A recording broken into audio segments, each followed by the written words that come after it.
Hi everyone, it's Mandy Gibbons here, and I'm here with Barry. And Barry's a psychologist, a combat veteran, and author of Which Way Is Your Warrior Facing? And welcome, Barry. It's awesome to have you here Thanks. today. Thanks, Mandy. We've been talking a long time to try and make this happen. So it's a real gift to kind of have time to hang out with you and have a conversation. Yeah, absolutely. And I met Barry originally on LinkedIn via John, which was maybe Mm. could have been last year or even the year before. It was I think the year before, yeah. yes. And yeah, and we've sort of like stayed connecting by message. And I really love I support Barry's work big time. So it was really exciting to have him on today, and I value and appreciate your time. It's my pleasure, trust me. Awesome. And so I've got a few questions. I like to keep this super conversational, Okay. as the listeners know. So I'd love if you could just share a little bit about your backstory, because I think that's super inspiring, but it also gives the audience a little bit more of insight into who you are, and how you got to where you are now, right? So Okay. It's a series of misadventures and adventures, Mandy. So, well, we're up um, for hearing it all. yeah, warts and all. I mean, if you go all the way back, I was born in what was Southern Rhodesia, which was a British colony, Yeah. 1953. You can do your maths from there. And yeah, uneventful schooling. We were known as the breadbasket of Africa. Had a great lifestyle, a lot of outdoor stuff. Academically, not my strong point. Played a lot of sport, gymnastics, squash. So enjoyed school and hated school. Ended up going to university. There was really nothing I wanted to do. I was an under average achiever. It was suggested to me by my parents that I become a teacher because there was nothing really left after that. Spent 4 years becoming a teacher, finished that, decided, nope, there's no ways I'm putting foot in a school. Then I got called up in 1976 to the Rhodesian Army. So I was 23 at that point. So the guys were going in about 18. Yeah. So turned up, did my basic service. Then I did a 3-month medic course, quite an advanced medic course. It was based, from what I remember, on the Israeli medic course. So we could do cut downs, drips, drugs, deliver babies. We could do anything out in the field. Yeah, wow. And then got transferred to my unit, which was on the Mozambique border, which was pretty mountainous territory, and got allocated to a group of 3 others. We worked in 4-man sticks. It was called high density force operations. So we would flood areas in 4-man sticks and patrol from 7 to 14 days. In, in areas where terrorists walked around in our territory from 30 to 300. We did actually have a stick that walked into 300 terrorists in 3 long lines with interesting results. So did that for about 7 months. And then yeah, I think I'd had enough, and I really felt like I wanted to come out feet first and not in a box. So went back to uni, became a speech and hearing correctionist, because that was, everything was by default, because that was all that I could do, given that I'd not had any teaching experience. Did that, worked for 2 years in that, then headed off to Australia, actually, believe it or not, 1980. Just walked in with my ex-wife into the British consulate as a teacher. No money, no friends, no family, no nothing. So we want to go to Australia, and he interviewed us, and straight away he said, well, he said, you're in. I went, what? He said, no, you're in. No money, paid nothing, climbed on a plane. Actually, no, we went to England first. No, yeah, we climbed on a plane, came here, had a really tough 2.5 years. I was working, I think, with autistic kids up in Sydney, which was Yeah, tough. And then got a yeah, van, took off, lived in the bush. We lived in the bush, and I was beautiful in those days. I was camping with guys from the Depression, reading Banjo Patterson, singing yeah, Aussie music. So it was my first real taste of what Australia was like and what country folk were like. And then I left. It was tough. And to cut a long story short, eventually ended up in England, did a second language training, worked in a mountain bike company in 1984. My ex-wife wanted to go to Israel. I never really had too much of a passion to go to Israel. She wasn't Jewish, I was Jewish. And so I bought the first steel-framed mountain bike. I climbed on the mountain bike. She was on a moped. I'm wearing a pair of thongs. It's loaded up. There's no mobiles in those days. And no map. I don't even remember knowing how I was going to get there, but off we went. And after That's the 3 best days, kind of adventures, right? yeah, I don't know. Some of them verge on the stupid. And I think that was probably going there. And couldn't do it. I had pollen allergies, got back, flew to Israel.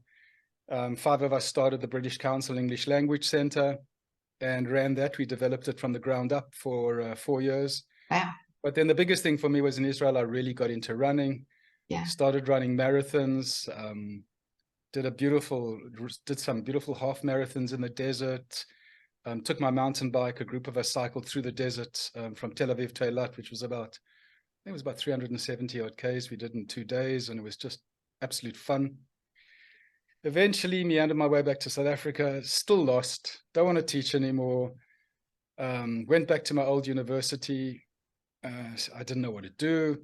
They said, well, do psychology. And I went, you could be joking. Like I add up with my fingers, and statistics was going to do me in. So they said, look, do it. Default. That's all I had. So I did Psycho 1 and 2 and 3 to finish my degree from the 70s, got into the honors, did the 2-year master's program, a year in an internship, had some hard experiences with a patient dying under my hands at one point. And then, yeah, got into more extreme running. And I think, the interesting thing, Mandy, was I left my war in 77, and you had no sense of being a veteran. PTSD was not even around. So we all took off. 2 weeks later, I was at university, and looking at a photograph, my eyes were literally skewed. Waking up 30 times a night, a lot of headaches, body aches and pains, which I don't normally get. A mate of mine I spoke to maybe about 5 years ago said I was quite hyper in my speech. Yeah. So not PTSD, but clearly combat stress. Yes. Probably put it in that territory. And I think for me, I kept, like a lot of the guys and girls, we go into extreme stuff.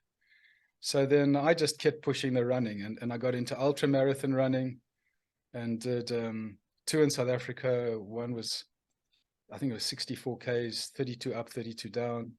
And then I did a thing called Comrades Ultra Marathon, which is an great international race. And I did the 84 kilometers uphill. And I was injured at about 64 Ks, and literally I was going to finish or I was going to die. I thumped my way to the end of that. And then eventually in 2000, I came back here and got into a school, started a private practice. It was easy to get back in because I had become an Aussie citizen when I first came. My government changed hands and left me stateless here. And then in 2002, what was then called Vietnam Veterans Counseling Services, got permission from the government to contract external psychologists. So they met me and they saw the balance between psych and combat veteran, and took me on right in the very beginning. And so I've always had the balance between my work in a school and my work with Open Arms, for both of them, for the past 20 years. So that's it kind of all in a nutshell. I think a couple of relationships and another marriage down the drain, if I remember. Injuries and all sorts of fun. But life, I always said that life for me started slowing down at 60. I got remarried at 60, an extraordinary woman from Brazil.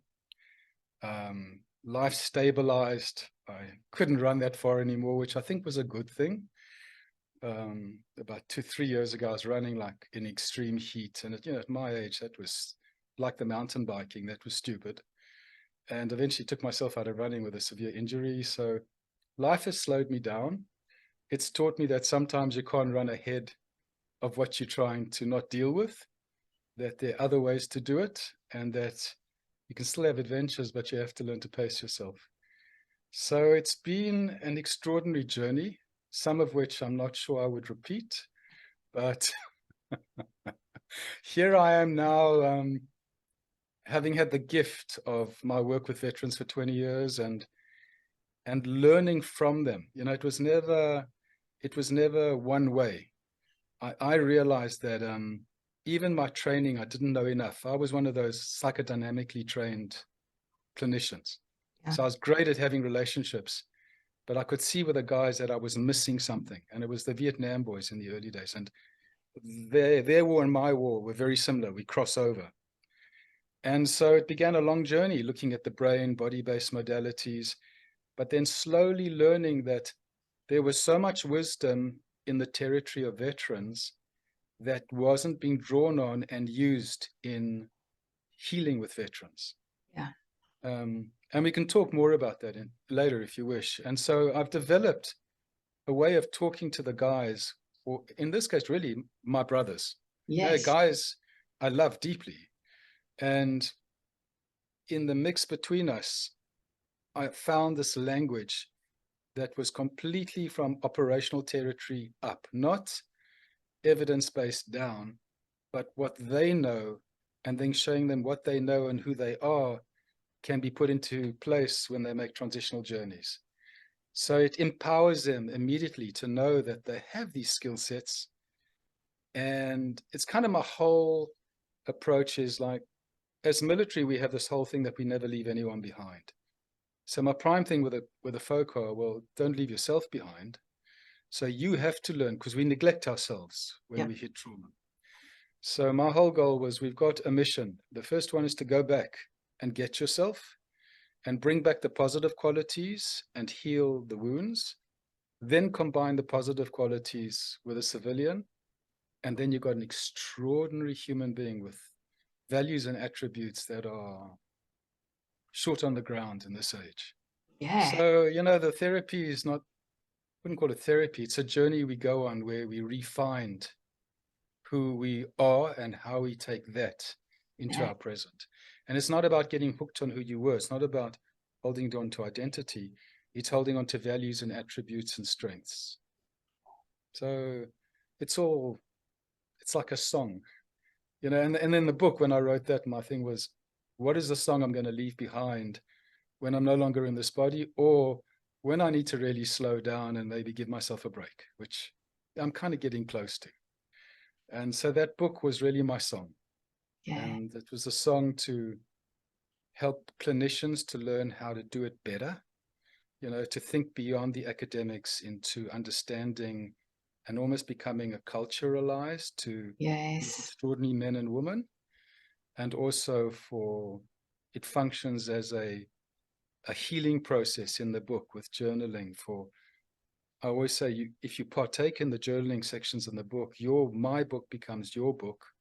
If you do it with your partners, it becomes your family's book, and then it becomes our book. Yeah. So yeah, that's speedy trip from early days to the present. That's awesome. And what you said about identity, I think too, like the powerful part about identity is that we can adapt and change it according to our values, right? And as we move through life, our values change. And, you know, it's very easy to get stuck in the one identity and to feel like, you know, we can't move out of that. And I think that's really important, what you said about that, amongst all the other awesomeness that you just shared, that I do feel that like deeply when you talk about my identity. generation, Mandy, there was no such thing as psychological help. We just blasted into life. And now what we have is, you know, in certain parts of, you know, more the special force aspects of the Rhodesian Army, we have men in their late 60s, 70s. I mean, we're all hitting 70 and beyond. And some of them are still contracting. And, you know, that's the point at which you become institutionalized, because your ability to re-find your place in a transitioning journey stops. So all you have left is what you were, and you hold on to that. Now, yeah, I'm not judging that, but I think we have a right to have a life. And Yes. so much of my time over the last 20 years has been increasingly focused on that place between who we were, where we need to go, and this transitioning territory. And I often say it's like another operational zone. And as much as we plan operations in military worlds, Yes. this is also an operation. It's how are you going to cross? Who are you? What's in your backpack? Is it weighing you down? Yes. There's little things like my bunch march in Anzac in Sydney.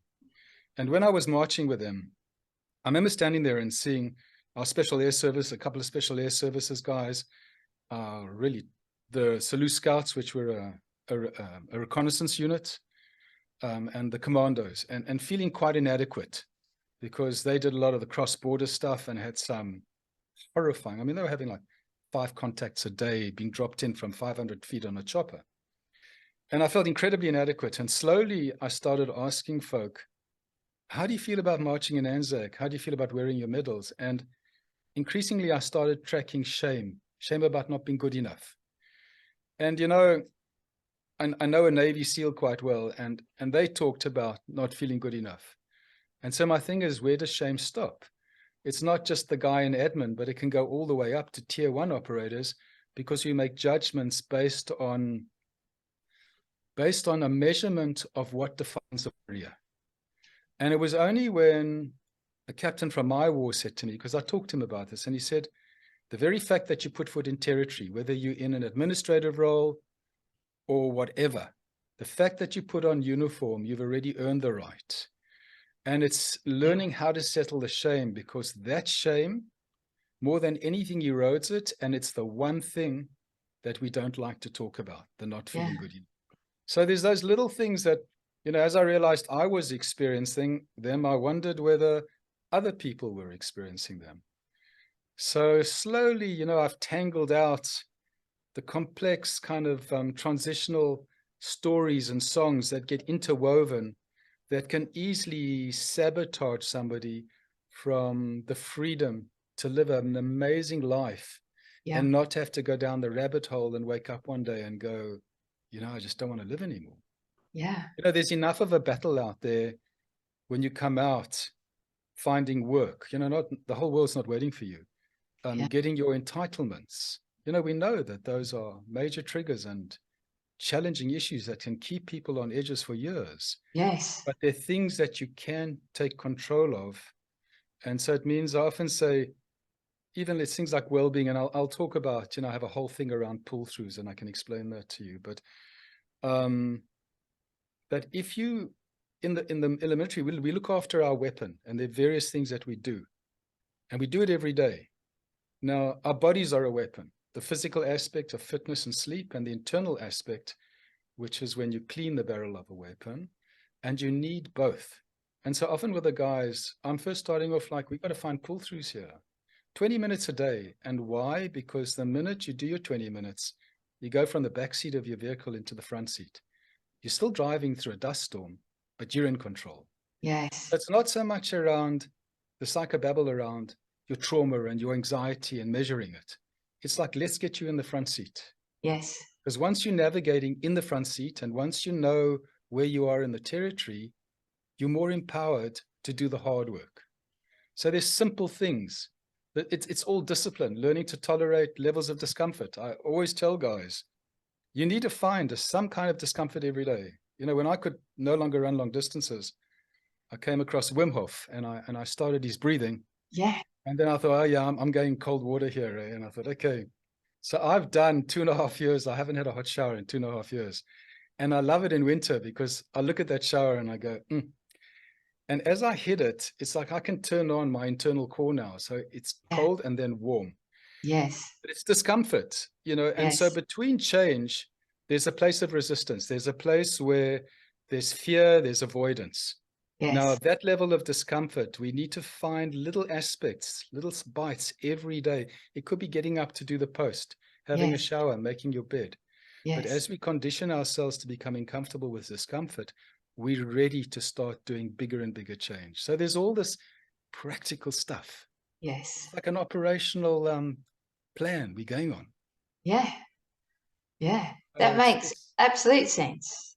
Even for myself, like every day, I have things that will, and especially obviously recovering from brain and nervous system trauma, I had complete. things that I specifically would push myself to do. And as difficult as it was, I think of where I was and where I am now, and it's setting those things, and sometimes the big, sometimes things feel so far away and the Yeah, baby steps seem not good enough, right? right. But once you like accept that, no, these little steps now are going to achieve this, and you're going to be able to get to those bigger things, that's when it sort of takes the pressure off of feeling like it's not fair that I'm not here now. This feels too far away, right? It kind of brings things in closer to you. And when you start taking those steps and start getting the results, you're creating wins, you're feeling good about yourself. And Completely. you then have like a track record, a new track record within yourself of doing these things. And then it's like, hell yeah, I can do this. This is awesome. Yeah. So, you talk about that kind of adrenal strength that you have to push through. Now, we can push too hard and it becomes destructive. Yes, But with that push, when it's controlled, it's yes, the it's resilience. yes, And the small steps are not small steps. Running an ultra marathon, you don't look at the finishing line. You're going table by table by table. yes, So yeah, everything in life is small steps. The problem yes, is the adrenal functioning is we want the big stuff. We want what I yes, call the bungee jump. yeah, But yeah, you can go and have your bungee jump, and then what? You're not going to be able to do your bungee jump every day. You can't climb mountains every day. You can't run. Well, some people do, but you yeah. can't exercise excessively every day. You can't push yourself every day. And So not it's only that, you small. get that Oh yeah, you of burn. feeling depression Yeah, afterwards, right? You can feel yeah, really depressed and empty and yeah, low if you are like become addicted to those highs, right? Because nothing, you're always looking for something so spectacular to top that, right? To keep filling your cup. Yeah. Well, for me, the classic wake up call was about before I injured myself about 2.5 years ago. I once or twice a year I would wait for the 42 degrees, and then I'd head out into the bush.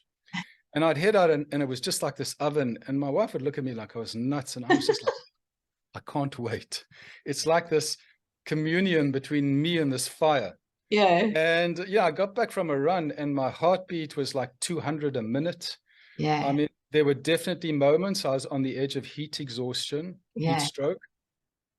So, my lack of not being able to moderate and that excessive push was probably going to kill me one day. Yes. And what I've learned is it's that how we find discomfort that's manageable and we Yes. increase it slowly, but also the internal stuff, the slowing down. So I always talk to the guys about maybe some mindful meditation, breathing techniques, tapping on acupressure points if they want to do a little bit of that stuff. But Yes. and I live with a body-based. I meditate. I meditated for 47 years for long hours. But that balance between stillness and action, between Yes. comfort and discomfort. And if you think about it, if you look at a sniper, the sniper is the quintessence of mindfulness, because it's long, long periods of absolute stillness and control of body and control of physiology, and Yeah. then one moment of explosive controlled action. And even in the military on patrols, when you go on OPs and you assessing your territory around you, you can't make a noise. It's mindfulness in movement.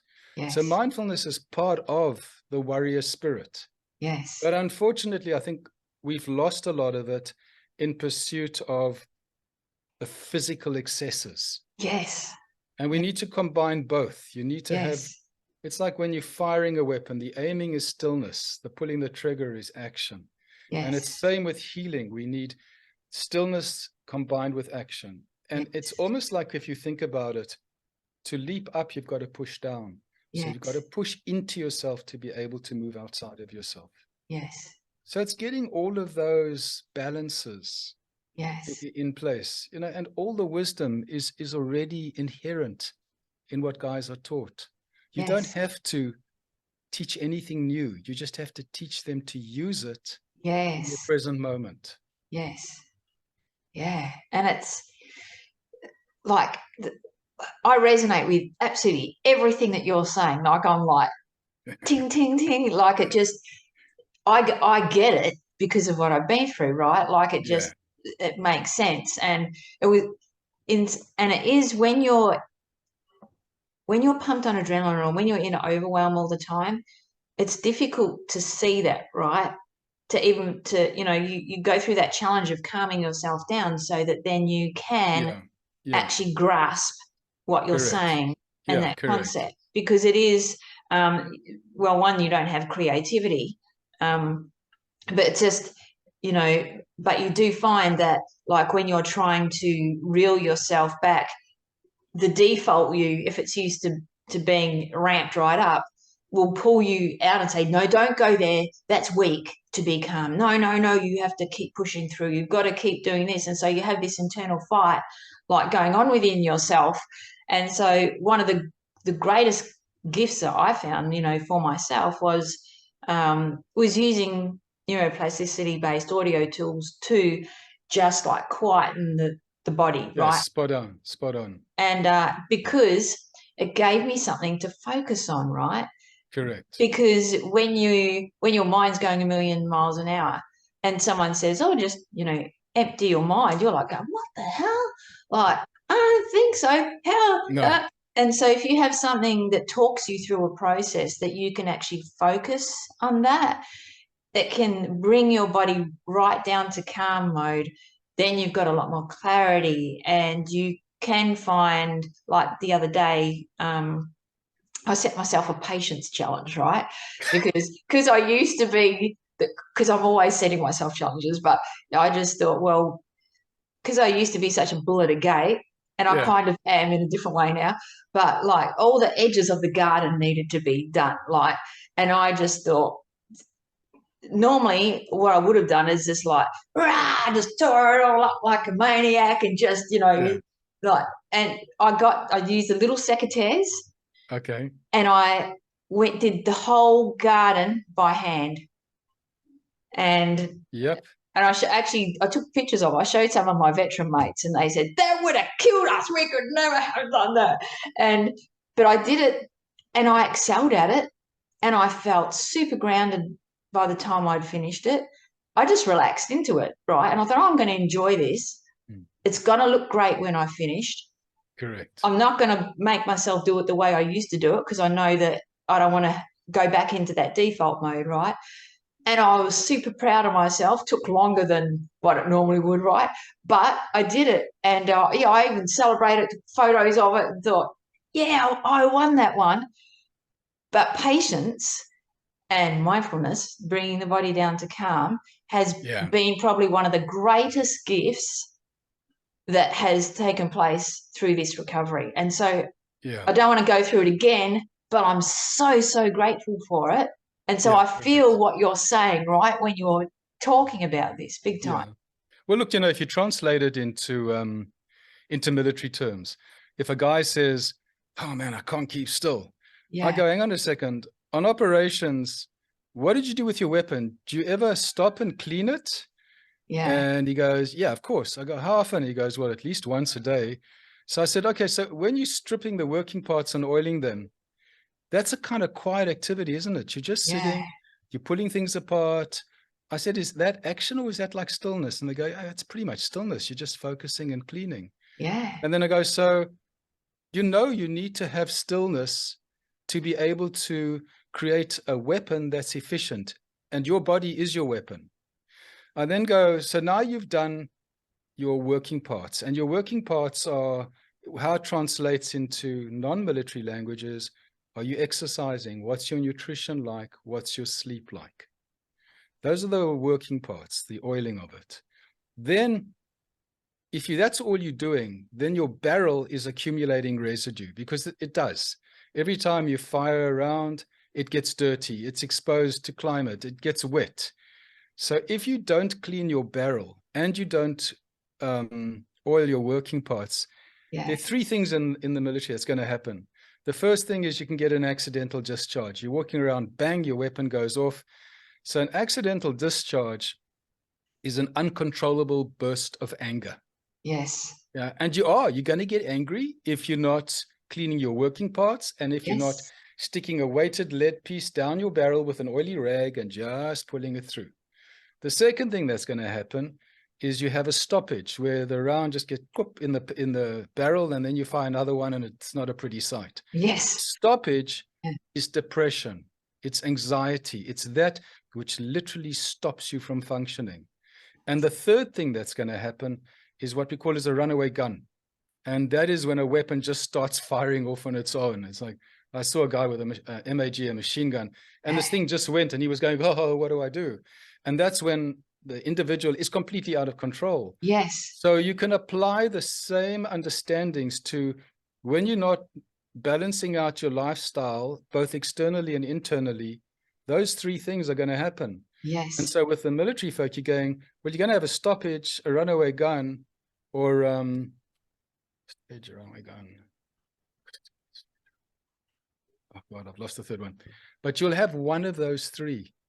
None of them are productive. They will Yes. erode your family. And the problem is that when we come back from war, our brains don't differentiate between military and civilian life. Yeah. The brain just does go, oh, I'm back in City Street in Sydney now. It's not, it's still working on operational kind of survival wiring. Yes. And so what we're doing is we're coming back like runaway guns, waiting for a stoppage. To get angry, we get anxious, we get reactive, we get out of Yes. control. And then we become the enemy within our family. Yeah. And, I said to one guy once, because he was giving his wife a hell of a tough time. And I said to him, hang on, when you were going through Afghanistan and you were going through a village and there were women swearing at you and throwing rocks at you, and I said, did you shoot them? And he goes, no, of course not. I go, why? Because he said, well, you don't shoot women. So I went, well, hang on a second. If you can hold that level of constraint there, how come you're giving your wife a hard time now? And she's not even the enemy. She's part of your stick. Yeah. And he went, oh yeah, that makes sense. Yeah. So when you frame things in the language I understand, and you form connection and trust, and you don't have to be a veteran to form that connection of trust and love, actually. Yes. But you have to be able, they don't come into your territory. Yes. You have to earn the right to enter theirs. And you Yes. demonstrate that by taking your certificates off the wall. Stop deciding where you're going to sit and where they're going to sit, because they're always going to face the door. And if your chair faces the door, tough luck, get out of it. Yes. And start to learn their language and Yes. care for them and love them. Then think about the tools you want to use. Yes. But without that relationship of understanding and shared understanding and trust, all you are is a technician in the room applying your tools. Yeah. And veterans don't like being treated No. like specimens on a chair. It's like, the PTSD. We're not disordered. Yeah, we have post-traumatic stress. Yes. And in fact, now we have the opportunity for post-traumatic growth. There's positive aspects in all of that. Yes. So, the big thing as well is how my kind and my tribe who are working with veterans need to think beyond the parameters of all their training. Yes. And if you do think about it, when we are really upregulated, the back of our brain, which I call the ambush zone, yes, that one's kicking up. Trip flares are going, claymores are firing off. All you are in is survival mode. yes, When that's going on, there's no blood flow to the front at all. yes, So that's why when you come back from Afghanistan and you're driving down the road and you see a box and your brain just goes, explosive, an IED on the side of the road, your front of your brain's not working. Other words, would say, hang on, that's just a box. yes, So the front, we acknowledge that the front of the brain is out, it's gone. And what are a lot of modalities? They're frontal based, thinking yes, about your thinking, but that door's locked. And I don't mean to upset many psychs who go for this, but the bottom line is, if it's a frontal cortex based tool, you can't go through that door. That's like being in Afghanistan and entering a doorway where there's about 20 people inside waiting for you to come in. You go around the back and you come in from the back or from the top. yes, So is all these things where I think there needs to be change. yes, How we understand this extraordinary tribe and how we have the compassion to be able to learn that what we know is not enough. Yes. So that, yeah, I've done my rant, so I probably won't have to do it again for the rest of it. So It didn't feel irritated. like a rant. I loved Yeah, every moment of it. yeah. I just feel really strongly about it. And, Yeah. you know, for 20 years, I've asked myself, am I part of the problem or the solution? Yeah. And when I feel I'm part of the problem, I've always sat and looked at how do I get better at what I do? Yeah. So I think the minute we come out with 2 or 3 modalities well known and tell ourselves that that's okay and we're going to apply those to everyone, it's like taking one weapon into a whole lot of territories and saying, I've got 3 weapons and they're all applicable. Well, no, Yes. every territory demands different things. Yes. So part of what I want to do is also encourage my tribe of clinicians or psychologists and counselors and whoever they are to learn to do it better and to know that you can also understand this knowledge and be welcomed into this tribe. And there's a woman in America called Doc Shauna Springer, and Shauna's an extraordinary human being. And she writes a book where she says, we have a choice. If we want to sit in a chair and have our certificates on the wall and work solely on our evidence-based modalities, and that's what we do, we apply our evidence-based modality, you are the doctor.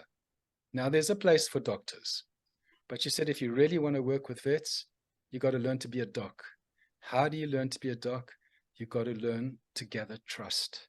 And Yes. how do you earn trust? You earn trust by listening before you think you know.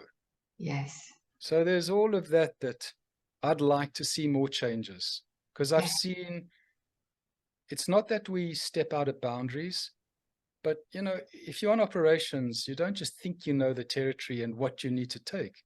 You spend a lot of time looking at maps and understanding and aerial photographs and planning. Well, why don't we do the same as professionals? Yes. You know, what we taught at university is a rough couple of tools, Yes. but we need more. They can't Yeah. teach you everything. Yeah. Body-based, bottom up, you know. So yeah, it's a mission. And I think part of what I'd love when I finally get a time to leave all of this and leave my body or stop my work is to leave something where people can learn to enter the relationship with these people with more love and understanding Yeah. and less arrogance around the tools that they've been told can do everything. Yes. Yeah. That's it. And that's how So I you break apologize for shame, anybody right? I've upset. Yeah, and Uh, I apologize if I've upset everyone, but, you know, dust off, get up and get better at what you do is the yeah. best I can say, because I'm still learning, and I think Yeah. you should also be learning as well.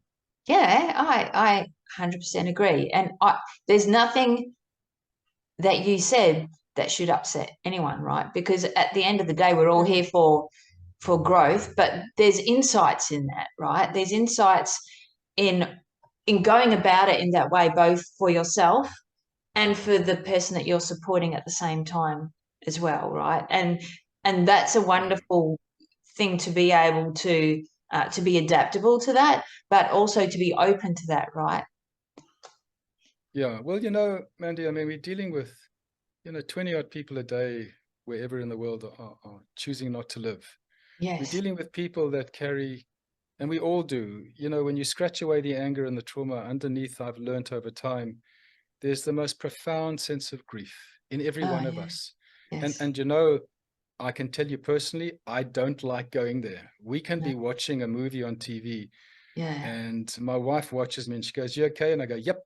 And I'm watching myself at this point and I'm going, you know, I'm telling guys how to do this better. And I'm going, yep. She goes, no, you're not. I go, no, I'm fine. You know, and so I've learned that grief, and as I've sat with the men and the women, we get there, and when we acknowledge that we all carry grief, you Yes. know, I'm not the healer of grief. I'm someone who has his own grief, and we sit together and I understand and care for your grief because it's a common part. It's part of the scars, and you know, the scars are our rights of wisdom Yes. from dealing with adversity. And as we learn to know that it's okay, even if you accept that your grief doesn't make you less, your guilt, the Yes. moral injuries you experience don't make you less, but it's how you listen to them and allow them to heal and allow them to move through your body. It's what Yes. makes us human, you know, and Yeah. our pain is what gives us compassion. Yeah. Aspects of our operational kind of experiences and the losses and the things we see teach Yeah. us compassion. You know, Yes. they're not a waste, Yeah. but they have to be worked with so they become fertile, and they give us the wisdom to become even better at who we are, Yeah. you know? Yes. Yeah. I honestly, I'm so glad that you're sharing this today. I like that just are so, my beliefs are completely congruent with yours. So it's I've shot like, myself in the foot a couple of times because, you know, the aspects of my tribe that don't like to hear that you're going for a part of the brain that's shut down. So do you think there's not something wrong there? You know, and but you know, at the end of the day, I'm more willing to have a lot of people or some people angry and irritated by me. But I think more and more, all of us need to have a collective voice of yes, what veterans need, not just what we think they need. yes, that's it. You know, we have to sit and look at it carefully and understand the complexities of it, and Yeah. then look at whether what we have is enough. And if it's not, start to think beyond the square. Yeah, that's it. And I think there's even within families, it can be like this. It's nearly like at first it can be like a mollycoddling type of, Mm, of which, when you're suffering, like it, and especially if you're a strong person and you're suffering, mm. it makes you feel like they pity you, right? There's Yeah, all this, correct. Yeah. and you will withdraw more as well. And you know what you said about, like especially when you go to that really dark place, especially when you're experiencing suicidal thoughts. When you're at that place, it's it feels like, I know because I've been there. It well, for me anyway, because everyone, I guess, feels it differently because we're all our own people. Yeah. Yeah. Um, but I guess for my own experience, it was one of the darkest, loneliest, anguished filled experiences that I've ever been through. And I just, and I was afraid for myself. When you're afraid for yourself, but you also feel empty, Yeah, like you there's do. nothing Yeah. there. And so Yeah. and people are like trying to cheer you up. And even if it doesn't matter what they tell you, how much they love you or whatever, you can't feel that. Oh, you can't feel You it. just, Yeah. there's nothing there. And you see all these people enjoying life, and it's just like watching a movie passing by your eyes, because you're like, it, you can't feel like that. And you know, And in that darkness of that journey, and there's what do they call it? The long dark night of the soul. yes, And in that darkness, sometimes it needs more complex stuff. And you know, yes, fortunately now the modalities of healing, especially in America and starting to merge here, are starting to spread out now more. You know, they're exploring a lot of different sort of remedies and approaches, yeah, whether it's oxygen-based stuff or other treatments that are now becoming accepted at a governmental level. yes, You know, in the States, they taking a lot of people into nature, equine yes, therapy. yeah, So we know that things are changing, and that there are things that you can experience in that long, dark night of the soul. But also, it's again like a lot of operations are where you feel such despair because stuff may have happened, you're tired, you're worn out, and it's finding the little things as well that just yes, you're still going to suffer, but each little step means at least yes, you're still driving your vehicle through the suffering. yes, So the one is how I often say, if you can't run, walk. If you can't walk, crawl. If you can't crawl, sit down, yeah, have your moments. You yes, know, I have spent moments feeling like a victim, and I gave yes, myself permission. But yes, at some point, no matter how long it takes, you need to be ready to get up, dust off, yes, and then crawl or walk or run. But yes, it's that movement from woe is me, and we go into yes, the victim mode. We just feel yes, the world is just crushing us, yes, to then starting off with those little incremental steps, because they're little things we can do even when we suffer. Guys often say to me, oh, I just running around the block is, or running just up the road, I'm just so unhappy. I go, well, Yeah. you do this, hand on your collar, and you go. Yeah. You know, Yeah. even when you're suffering, you can do something. Because you're looking for meaning in Yeah, life, you're looking right? for meaning. And Yeah, when you have lost that, you've like even if you know you're a very purposeful person and you've got all these awesome things about yourself, you still feel like there's nothing meaningful yeah, there yeah. to because you're it's like just well because you don't love yourself, right? No, you don't love. You don't. You feel terrible. You feel Yeah. you feel defeated. You feel you less Yes. than who you are. It's Yes. humiliating within you. You Yes. know, you might have put on 30 kilograms. I've seen that a lot with highly competent folk. They come out and Yeah. they're eating, the drinking. Yeah. And I understand all of that. So that the next Yes. question is, so what are we going to start doing? You know, to get Yes. back That's your, it. to Yeah. drop your weight, to get your physical fitness is a long journey. Yes. But Yeah. that's okay, one step Yeah. at a time. And as you said, you can't look too far ahead. Yes. Yeah. That's how, you know, between where we are and where we need to be, there's a Yes. wall. That Yes. wall is the wall of discomfort, it's the wall of fear, it's Yes. the wall of pain. Yes. Avoidance gives Yes. us a temporary hit of dopamine and Yes. it keeps us in our bubble. Yes. But Yeah. while we're in our bubble, because of avoidance, we're no longer thriving, we're just surviving. Yes. And the longer we stay in that bubble, the less oxygen there is in that bubble, the worse it's going to get till Yes. we're dying physically, psychologically, and spiritually. Yes. So Yeah. to be able to move out that bubble is an act of will. It's an act of Yes. determination to do Yes. something. It is. Yes. And when we can fire that up, and Yes. sometimes it can't be fired up on your own.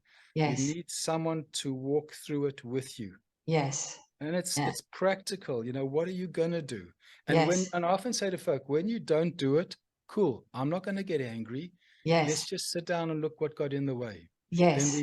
we rejig the map and we Yes. find another way to get on top of it. But we Yes. keep the fire burning. When we lose Yes. that fire, we're Yes. gone. Yes.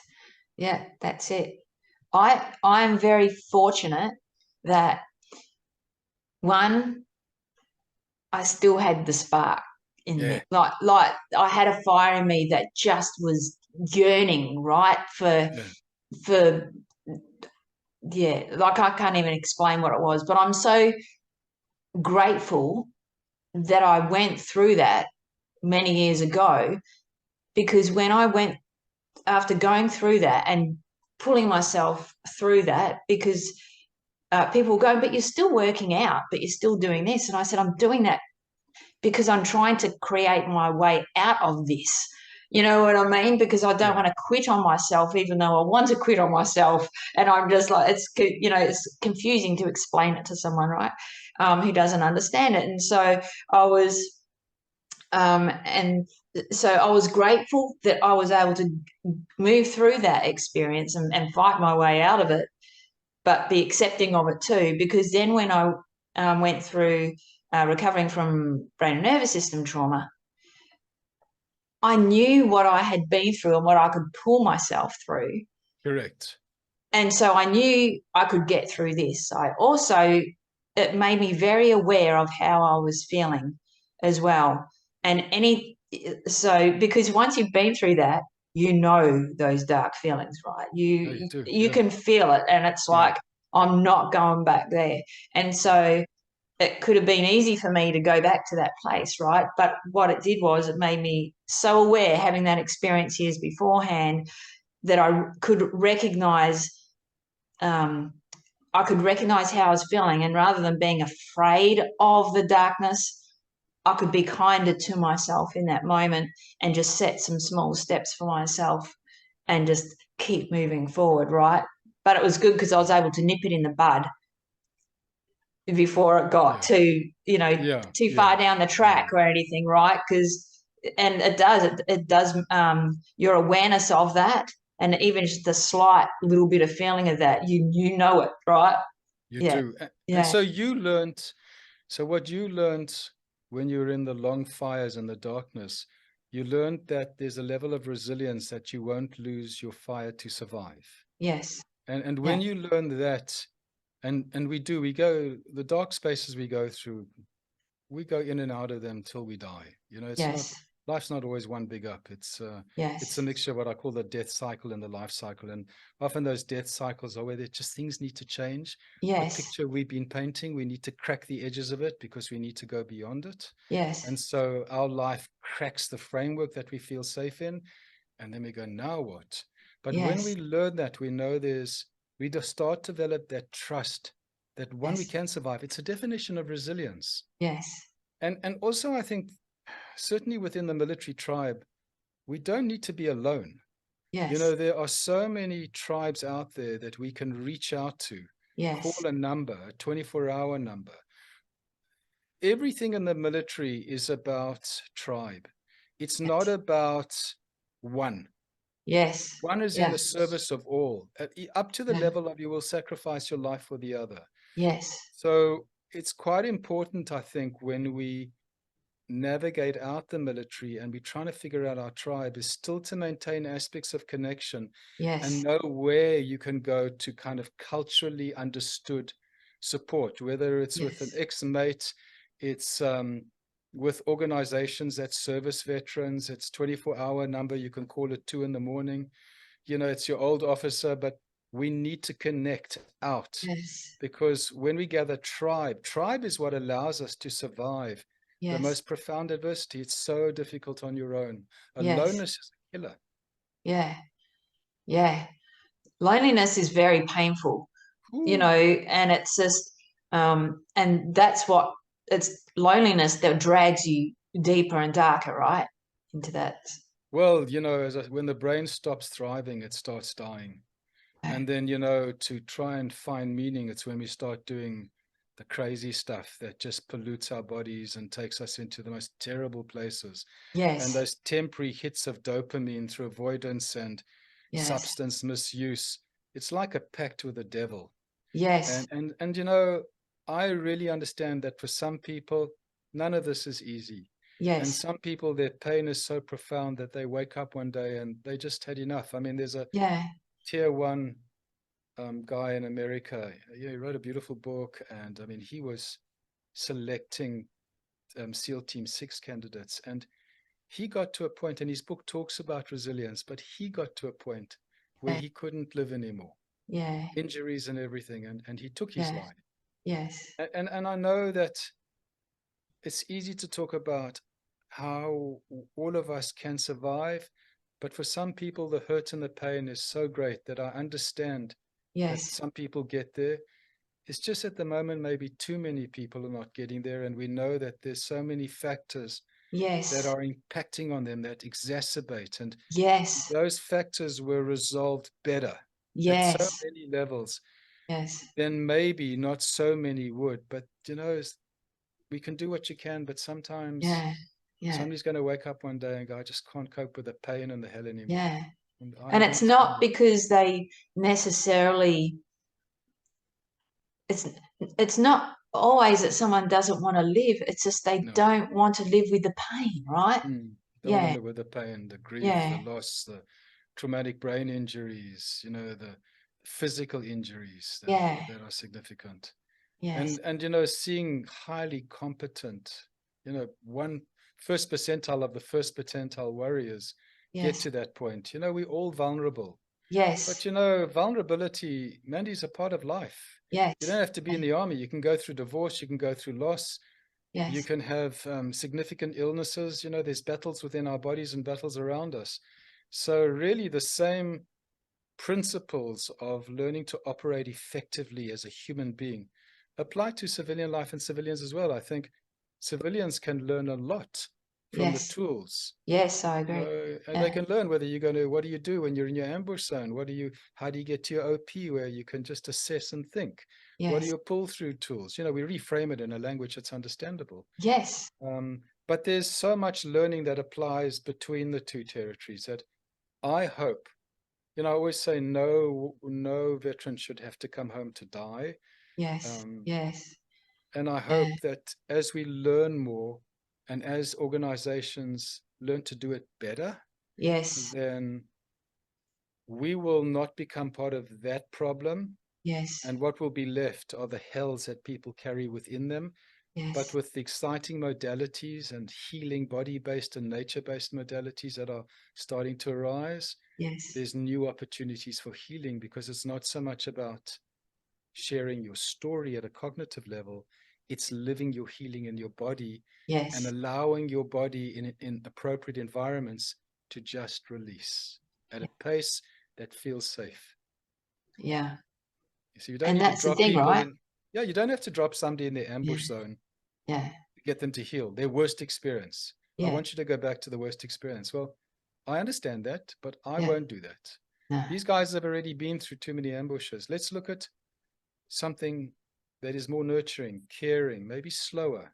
Yes. So, yeah, it's a work in progress for And all of and the us. thing is it like, I mean, from my own experience of I guess what I've been through, and even like trying different treatments and therapists Yeah, and so forth, um, there was some stuff that I tried that just traumatized the heck out of me all over again.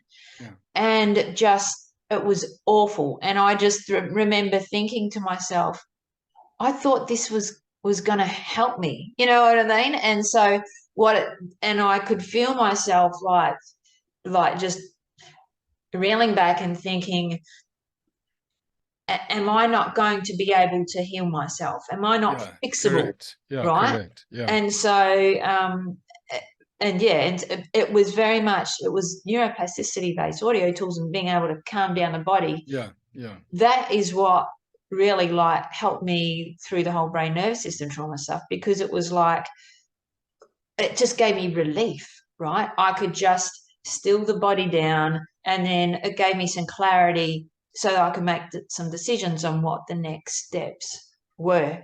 And it's just gentle. And, we don't think about that when we're trying to, when you're, all pumped up, you don't want gentle at the time, right? It's like, or even if you're at that low point, gentle sometimes from someone else can feel like they're feeling sorry for you. And so you have these things that are going on in your head, right, that you're trying to decipher because of the way you feel about yourself, right? well, when you're in a lot of pain, your pain body is so acute that you don't even want anyone to touch you. But Yes. then you're caught in this aloneness. So what do you do there? So, Yes. you know, mindfulness is wonderful, but when you're totally freaked out in the back of your brain, mindfulness has a strong front of the brain. Imagine sitting by a river, Yes. watching. Well, when I'm in the back of my brain, I'm not watching anything. It's Yes. like Yeah. I can't do that. There's Yes. no functioning there. Yes. So what I Yeah. can do is I can do some Wim Hof breathing. That's, Yes. wherever you are, that Yeah. one, you don't have to think. You just do the breathing and the breath holding. Yeah. I often say to the guys, your emergency protocols, have a glass of cold water or a bottle with ice and water in it. Cold Yeah. water kicks down the back of the brain quickly. Drink it. When Yes. you're out of control, as much as you may not like it, Yes. jump into a cold shower for 30 Yes. seconds. Yes. You can't come out of a cold shower upregulated. And yes, it's not enjoyable, but Yeah. okay, then come up with something Yeah. else. I've used cold showers heaps. It's awesome. Oh I no, agree. Yeah. and again, what you learn is that with cold showers, you start to control your body core. And Yes. so you can literally turn on, you learn how to teach your body to stay warm in the presence of cold. Yes. Well, what is resilience? Resilience is the ability to stay comfortable in high Yes. states of arousal and Yes. discomfort. Yeah. And it's a learned skill, which Yes. started off by some hot showers, a short cold shower, more cold showers, doing it Yes. over summer, slowly edging into winter. It's everything is Yes. built up over time, Yes.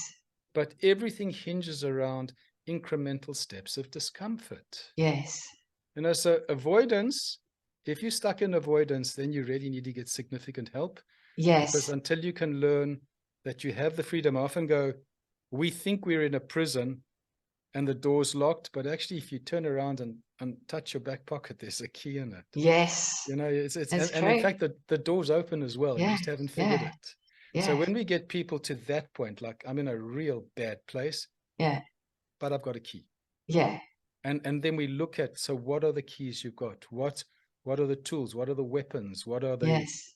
learnings you've got? What are the tribes that are surrounding you? What are the modalities you Yes. can go to? Simple things. Yes. You know, we're never really in a prison. There's Yeah. always room to move. And you know, who was it? Elie Wiesel in the concentration camps. He said that no matter how bad it was, there were people that never lost hope because Yes. they were able to disembed from the horrors of what they were in and see beyond it. We Yeah. know, you know, the classic case is Hell Week in SEAL team selection. Yes. You know, you can't do Hell Week unless your vision and your purpose and your ability to see meaning and discomfort is so strong that you will do it because it's what you need. Yes. So what we know is when we think we've had enough, we haven't even begun to tap into the strength of the mind and the body. Yes. And so Yeah. part of it is slowly allowing people to rediscover their fire and their strength. Yes. And that's going to take time. Yes. You go forward one step, go back 2 steps. Well, that's cool. Yes. So you had Yes. a bad week, you lost a couple of panic attacks. Let's regroup. It's all right. There's no shame. Let's Yes. start again. Yes. You know, it's Yeah. a constant moving forward. Yes. That's it. And it, what starts happening is when you start seeing those results and when you are moving forward, taking those steps, you start getting a bit more excited, right? Because Oh, you you go, do. Yeah. you know, and of course it's important to celebrate those as well and acknowledge yourself when you've done Yeah. them, rather than sort of like say to yourself, oh, well, it wasn't that good. No, that was awesome that you took that step. Okay, Correct. and what's next? Like, if Yeah. that was possible for you to do that, what's possible next? And it's always what next. You see, the Mm, minute you stop that, yeah. you're not growing. Yes. So that what next is what makes it so dynamic. Yes. So I don't know, it's this journey, I just, for me, this journey is so exciting. I can't say I search, apart from my cold water, and I wouldn't say I search out for discomfort too much anymore. Yeah. I don't want to have to go through major collapse. I've had enough, and I like Yes. where I am. And you know, Yeah. I pray to the universe that just let me have this quiet zone and let me breathe my last breath in it. Please don't take too much away. But I know that if it had to happen, you know, I'd Yeah. sit against the wall for a while, and as I've done in the past, I've learned that slowly I will come back out of it. But Yeah. sometimes we have to suffer for quite a while. But Yes. when we can suffer in the presence of others, Yes. it's kind of generally, hopefully, survivable. Yes. So again, it's tribe. You know, Yes. if we want veterans to heal, we need to build tribe. Yes. Veterans are who they are by nature of tribe. Yes. You know, solitary is not good. So, you know, certainly, you know, there's numbers of groups now in Australia that are run by veterans. In America, it's very big. And they're forming tribe. You know, I belong to a group and we gather once a week. And I love these guys. I've never met them face to face, but they've become like my brothers. And Yes. I look forward to it because it's my tribe. I have Yes. my ex-army mate in New Zealand. I've got another one in Perth, an ex-Rhodesian chopper pilot. And, you know, we understand each other and we draw on those relationships as we Yes. go through our lives. So Yeah. tribe is also important in when we're working with people. It's not enough just the one-to-one. We need Yes. to find ways to re-embed them in a place where they belong, and then also find ways to belong in this bewildering world called civilian life. Yes. Yes. You know, That's the it. language you use, you know, when you go into jobs and you copy that, you know, it's like, no, you can't do that in this job. It's like, you just have to learn a different way to talk. You know, how to write a resume. You know, it's a simple stuff that we have Yeah. to learn. I always say civilians are not going to adjust to us. Yeah. They need to understand us, but we need to adjust. It's their world. Yes. So it's this beautiful mix of territories and navigating their way through them. Yes. That's it. That's it. That's it. And do you mind if I ask you some questions about your book as well? Because your book is incredible. And like, you know, that I've been like, you know, sharing it with others as Yeah, well, and trying to get it out there. And like, what has the feedback been like, you know, from people reading it, you know, especially like people that are, well, for whether it be therapists or people that are supporting veterans or even veterans themselves? Look, feedback has been good. And, you know, before it started, it's a metamorphosis, that book. When I realized I was writing a lot on Facebook, forming the things that were constellating as I was sitting with the Vietnam veterans and then the Afghani boys and the Iraq boys. And so I wrote a little book called Which Way Is Your Claymore Facing? Yeah. And the goal of that book was, inside all of us, we have claymores. Yes. And for those of you who don't know, claymore, it's like a circular explosive device. Yes. And it says this way facing forward. And if you're stupid enough to make it face towards you, well, you know, and we do that, we become self-destructive. Yeah. And so the book was about what you do with the claymores in the rooms, because we've all got them. They sit and they growl and they grow and they sweat. And when they come out on their own, they come out badly. And then I wrote a second book, which was just a PDF, and I printed that. And that was more around some of my adventures and learnings and lessons from ultramarathon running, and lessons from operations, and translating those lessons into relationship lessons. And that was more like for my family. And then I was kind of just giving that PDF away. And then I think beginning of last year, so December 2021, I didn't want to write another book. It's like, I can't do this anymore. And then I came home December and I went, nah, I'm going to do it. And I started reformatting. And then that's when I realized that I didn't just want to write a book. I wanted to have a journaling process. So, you know, in the book, Yes. for example, I have a letter that veterans can give to their partners, because I used to hand that letter out to veterans because we can't talk about. I find it very difficult. And there's some things I don't think I will ever talk about. And I find it difficult to word my vulnerability and my grief. So I thought, well, what if people had a letter and they go, look, I'm finding this hard, but read it and then we can have a conversation. So then I thought in the book, well, after you read the letter, why don't you write your letter in the book? And then I realized that for each chapter, I could have short journaling things that they could do. And so the book just morphed into something it was like it was coming from somewhere else. Yes. I hadn't even thought, as I was doing it, it was growing and becoming something different. Yes. And then at the back of the book, I had what I call them little bites, and there's several hundred of them. They're short things.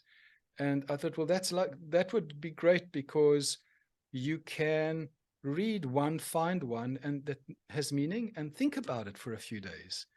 And then I thought, well, you know, us blokes, we like summaries. So I think I'm going to stick a summary in a nice little box with a hand underneath every chapter. So the book it functions at numbers of levels. You can just read it and not write in it. You can do what you want with it. You can take your time. So when I explained this to people and I gave it to people to read, they went, yeah, this really works. And I did.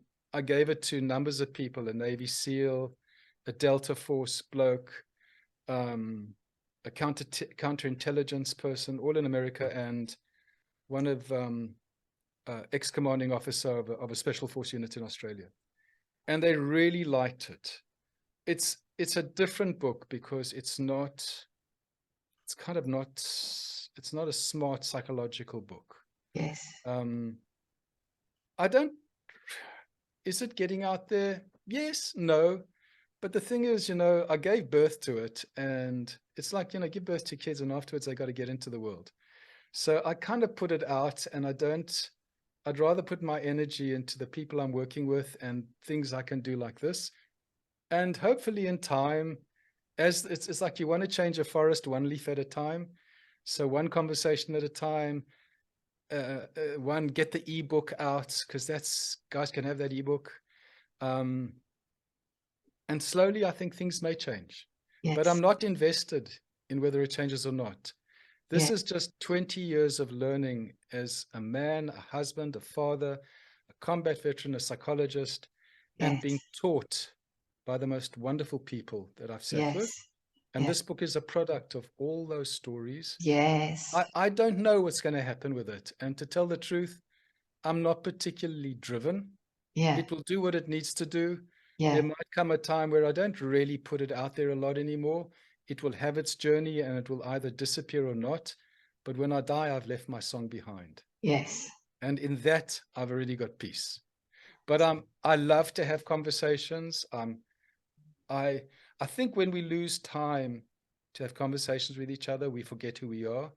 And the problem is today, I think so many people are trying to make a living or have got so successful that you can't even get close to have a conversation. Yeah. True. And that's the one thing I never want to lose, is that we should always be ready to have conversations with anyone that wants to have one, because those are the values and the attributes that we talk Yes. about. So I don't know, Mandy, I just get it out. You may like it, you may not like it. If you like it, it's an ebook PDF if you don't want the hard copy. And, an ebook PDF is a book that, whether we like it or not, it's printable.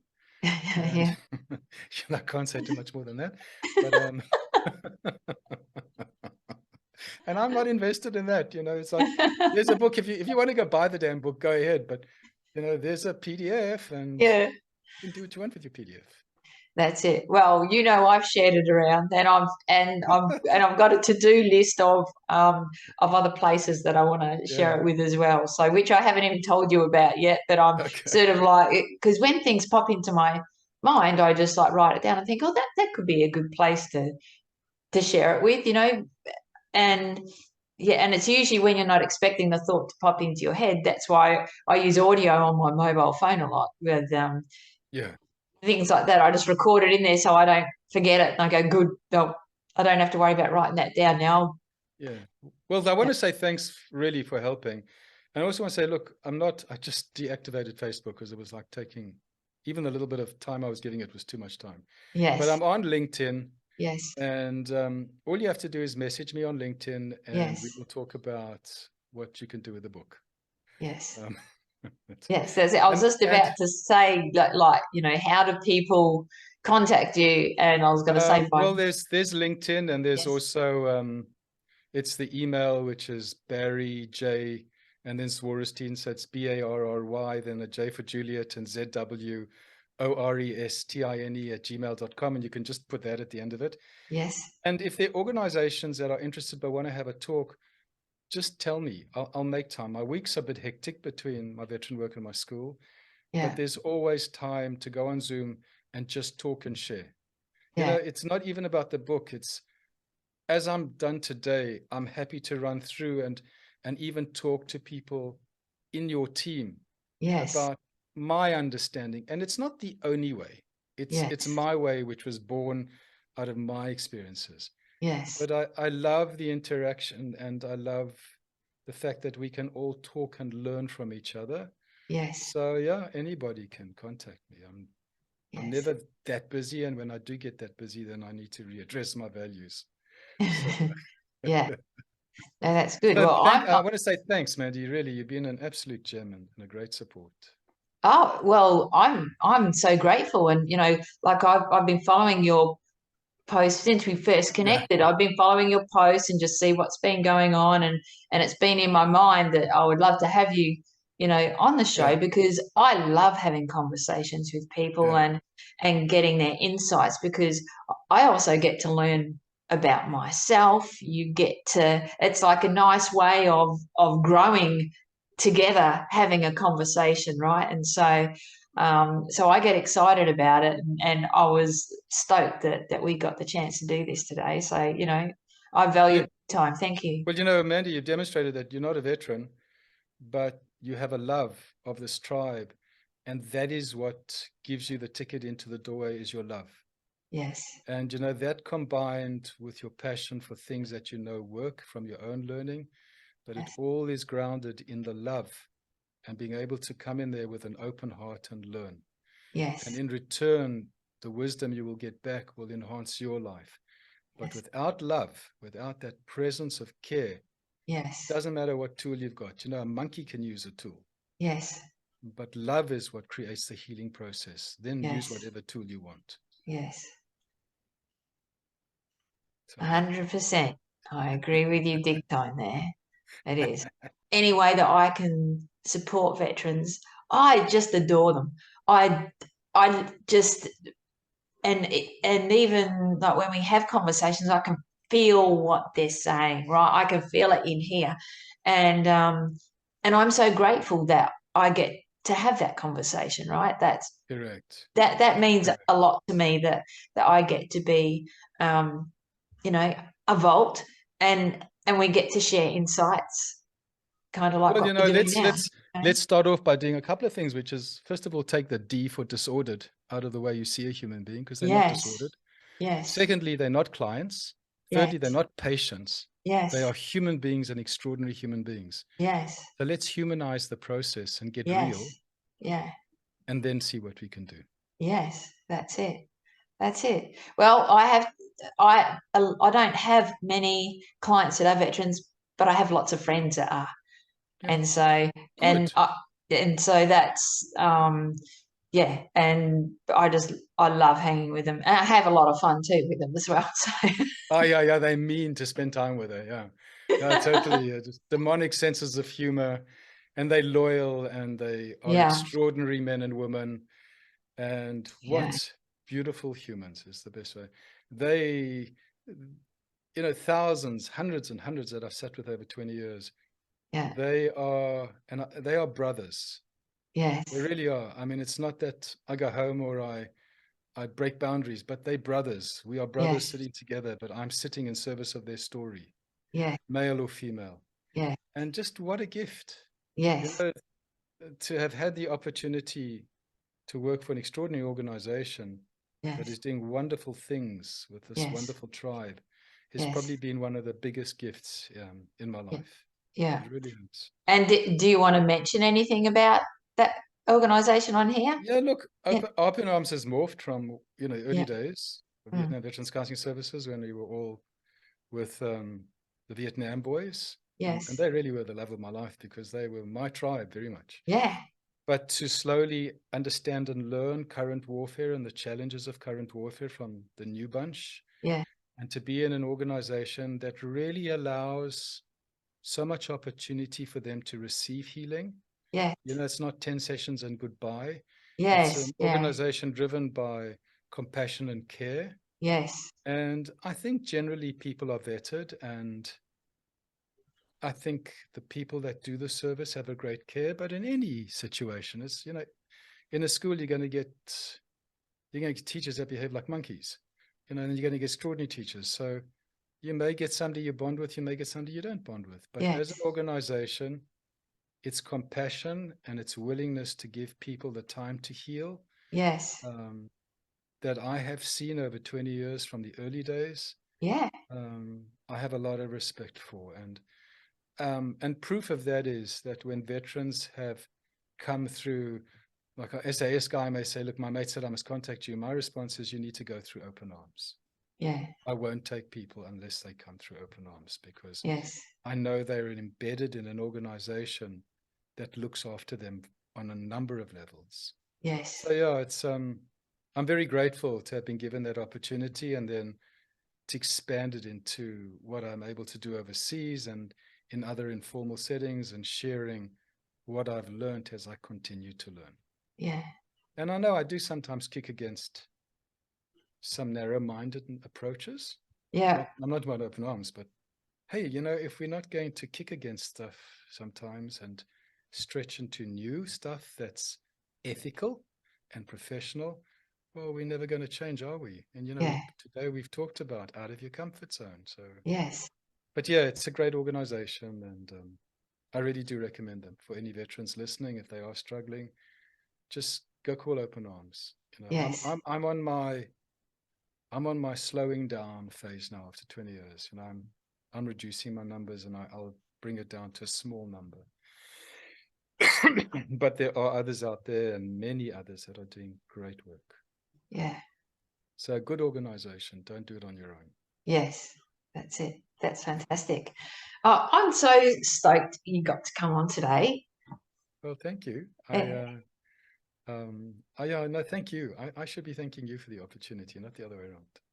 Seriously. Well, thank each other, because I am so grateful, and it's so important to be having this conversation. And I just remembered now when I very first connected with you, because there was someone who was really close to me that I wanted to connect with open arms. I thought open arms would be super helpful for them. And I'd heard of open arms, but didn't, know heaps and heaps about open arms. Yeah. Didn't know someone within in open arms. And so it was so funny. It had been on my mind. And then through John's post and John's support of me, and that's how we connected. And then when I saw that you were with open arms, I was like, that there is a sign today, right now. Yeah, they're great. And Yeah, that's the core organization in this country for veterans. yeah. And I like the way they work. And so yeah, that's good. It's whether you find someone you fit or not, well, that's life. It's marriage, it's friendships. Yes. Life is sometimes not about, it's about a bad fit and then what you do. So Yes. no guarantees, but Yes. it's an organization which has certainly got a lot of integrity. Yes. Awesome. Cool.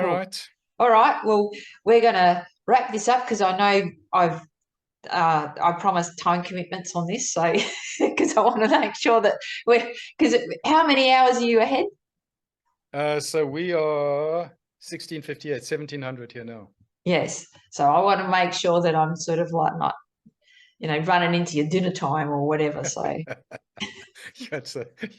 no sweat, but I mean, thank you. I mean, I think we've covered a lot about what I believe is so important. Yes. And I'm hoping some of it people may also feel or sense its importance. Yes. But I said I'm around, so yes. always welcome conversations. Awesome. Fantastic. Right. Well, thank you so much for coming on. You're a legend. So are you. And thank you. And thanks everyone for watching today. And I'll put Barry's details underneath this, so that when you want to, to make it easier for you to reach out to him. So massive hugs. See you later, everybody.